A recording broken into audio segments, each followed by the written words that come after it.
BRT এর যে আমাদের রেগুলার অ্যাক্টিভিটিস, সেই রেগুলার অ্যাক্টিভিটিসের অংশ হিসেবে আমরা প্রতিদিন বিভিন্ন পয়েন্টে আমরা মোবাইল কোর্ট পরিচালনা করছি। আর ফিটনেসবিহীন লক্কর ঝক্কর যে সকল গাড়ি রয়েছে সেগুলোর কাগজপত্র যাচাই বাছাই করছি।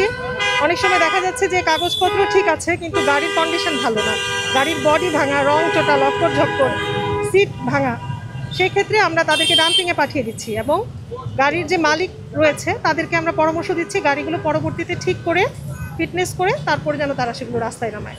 আমরা আজকে প্রায় 25টির মতো গাড়ি আমরা দেখেছি, তাই না?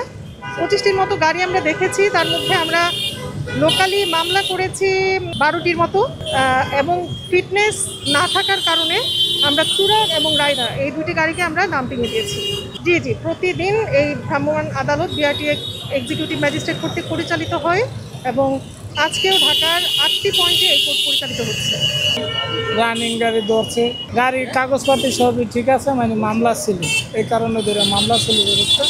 ধরলেই তো স্যারের আগে মামলা করে দেয়, রিকোয়েস্ট তার হবে না স্যারের। এটা যেমন স্যারের অনেক রিকোয়েস্ট করলাম, স্যার ম্যাডাম গাড়িটা ছাড়েন, গাড়িটা 1 মাস যাবো হবে গাড়িটা কিনছে, অনেক রিকোয়েস্ট করলাম, স্যারের গাড়িটা ছাড়লেন। আইনের ঊর্ধ্বে গিয়ে তো কেউ না, আইনের ঊর্ধ্বে তো না, গাড়িটা মাহাজনে 1 মাস হয়েছে গাড়িটা কিনছে। আজকে তো মনে করেন কোনো শুক্রবারও তো আর কাম হইব না। আমি তাও বলছি যে গাড়িটা ছাড়েন, আমি নিয়ে গ্যারেজে ঢুকাইয়া কাম করে তারপরে বের করবো না। অনেক রিকোয়েস্ট করলাম রে ম্যাডাম, স্যারে হলো। আমার গাড়ি ডাম্পিং করেছে, আমি তুরাগ 15 সিরিয়াল 17-14।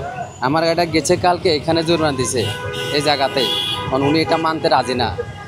আমার ফিটনেস মামলা খাওয়া যেন, বাট মামলারও ডেট আছে, ডেট ওভারও হয়নি, তাও কয় ফিটনেস দেখাতে হবে। উনি ওই কাগজগুলো চেক করে নাই, শুধু ডাম্পিং বলে চলে গেছে। আমার কাগজ খুলে দেখিয়ে না এখানে, শুধু ম্যাডাম কাগজ। আমি বলছি আমার গাড়ি কালকে এখানে জরিমানা দিছে, এ কথা কয়েছে উনি 3 মেয়েরা চাবি লইয়া ডাম্পিং করে রেখে দিয়েছে। আমার যদি ফিটনেসের মামলা খাওয়া ডেট ওভার হয় তাও মেনে যেতে পারে, আমার মামলা খাওয়া ডেট ওভার নয়। আমার কাছে কাগজ আছে, গেছে কালকের, এই মাসের ভিতরে 2বার হয়েছে। এটা হচ্ছে গেছে কালকে জরিমানা এখানে দিয়েছে 17-14 গাড়িটা 2500 টাকা জরিমানা এখানে দিয়েছে। মামলা দিছে তখন তো আমার একটা স্লিপ দিয়ে দিছে, আমার যখন এফসি ইয়েটা জব্দ হয়ে গেছে, আমি মামলা বাঙালে কাগজটা আবার আসবে, মামলার এখন ডেট আছে। এইটাই এখন তো জরিমানা, আমি তো বলছি ঠিক আছে আমার কাছে কালো জরিমানা দিয়েছে, এখনও দিয়ে দিব। উনি শুধু একথা বলছে ডাম্পিং করে চলে গেছে, আমার কাজ তুলে দেখে না। হয়তো ডাম্পিং থেকে আসতে 10 দিনও লাগতে পারে, হয়তো 20 দিনও লাগতে পারে, 3 মাসও লাগতে পারে, 6 মাসও লাগতে পারে, কারণ এটা কোনো গ্যারান্টি নেই। তো আমরা কি করবো এখন? বাট আমাদের মালিক কী করবে? আমাদের মালিকের একটা গাড়ি যদি আমাদের কাগজপত্র দেখে ডাম্পিং করতো তাহলে একটা কথা ছিল, যদি আমার কাগজ ডেট ওভার হতো তাহলে মেনে নিতে পারতাম। বিগত 31 তারিখ আমার গাড়িটা বিস্ফোট ধরছে, ম্যাজিস্ট্রেট স্যারে আমার কাগজটা মোবাইলে চেক করছে, ওকে 100% ওকে, জরিমানা দিয়ে আমার ছেড়ে দিছে। উনি আজকে এটাও করে না, ওটাও বলছে, এটা বললে চাই দেখতো কাগজ ডেট ফেল হতো তাহলে আমরা মেনে দিতে পারতাম। অনলাইন সার্চলে সব পাওয়া যাচ্ছে এখন কাগজ। আমার লাইসেন্স তো ওকে, লাইসেন্স তো দিছে, লাইসেন্স লগে দিয়ে দিছে, লাইসেন্স চাইছে, লাইসেন্স দেখছি, লাইসেন্স লগে দিয়ে দিছে, কিন্তু কাগজগুলো দেখে নাই। কাগজগুলো দেখতো, ওনার কথা হচ্ছে, ম্যাডামের কথা হচ্ছে যে এক কথায় আমার ফিটনেস দেখাতে হবে।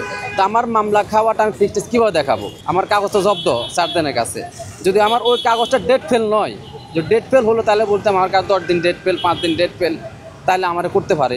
এখন আমারও ক্ষতি, মালিকেরও ক্ষতি, আর কি করবো।